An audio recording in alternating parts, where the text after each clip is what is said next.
అందరికీ praise the lord. ఈరోజు నేను కయ్యేను హేబెల్ స్టోరీ చెప్తున్నాను.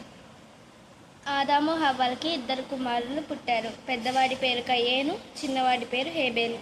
కయ్యేను భూమిని పండించేవాడు, హేబేలు గొర్రెల కాపరి. ఒకరోజు ఇద్దరు దేవుడికి బలులు సమర్పించారు. దేవుడు హేబేలు బలిని అంగీకరించాడు, కానీ కయ్యేను బలిని అంగీకరించలేదు.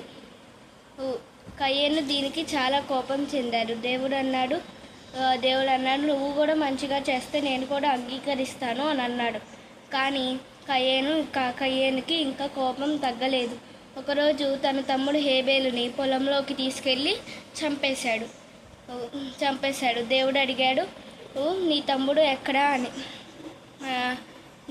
ఎక్కడా అని అడిగితే కయ్యేను అన్నాడు, నాకు తెలీదు, నేను అతనికి కావాలి వాడనా అని అన్నాడు.